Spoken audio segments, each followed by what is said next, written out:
ఇవాళ ఇవాళ కొంతమంది అర్థమయ్యి కాని వాళ్ళు, తెలిసి తెలియని వాళ్ళు ఏదో కొంత బురద జల్లి తాత్కాలికంగా మీడియా మేనేజ్మెంట్ ద్వారా రాజకీయ పబ్బం గడుపుకోవాలనుకునే కాంగ్రెస్ వాళ్ళకి నేను చెప్పేది ఒకటే, నిజం నిలకడ మీద తెలుస్తుంది.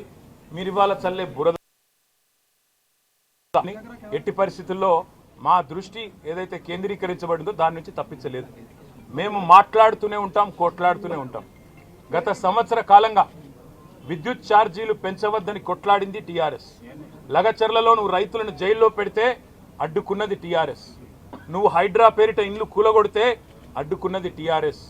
6 గ్యారంటీల అమలు నువ్వు చేయకపోతే నిలదీసింది అడిగడుగున కేసీఆర్ బృందం. తప్పకుండా మా దృష్టి మేము మళ్ళించాం. నువ్వేదో నా మీద కేసు పెట్టి నన్నేదో చేసి దానివల్ల మా పార్టీ క్యాడర్ను, మా నాయకత్వాన్ని నువ్వు దారి మళ్లింపు, దృష్టి మళ్లింపు దిశగా ప్రయత్నం చేస్తాను అనుకుంటున్నావు రేవంత్ రెడ్డి. అది నీ వల్ల కాదు. ముమ్మాటికి నువ్విచ్చిన 420 హామీలు ప్రశ్నిస్తూనే ఉంటాం. నువ్వు ఎన్ని కేసులు పెట్టినా, ఇది కాదు ఇంకో 100 పెట్టుకో, ఇంకో 1000 పెట్టుకో, ఎదుర్కొంటాం.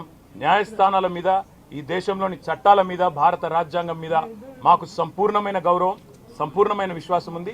నువ్వు ఏ ప్రశ్నలన్నా అడుగు, సమాధానం మా కాడ ఉంది. ఎందుకంటే మేము నిజాయితీగా ఉన్నాం. నీలాగా లుచ్చ పనులు చేయలేదు, నీలాగా తుచ్చపు పనులు చేయలేదు, చేయబోము. నికార్సైన తెలంగాణ బిడ్డగా, కేసీఆర్ గారి రక్తం పంచుకొని పుట్టిన కేసీఆర్ కొడుకుగా చెప్తా ఉన్నా, తెలంగాణ కోసం అవసరమైతే చస్తాను తప్ప ఎట్టి పరిస్థితుల్లో ఇట్లాంటి లుచ్చగాళ్ల ముందు మాత్రం తల వంచను.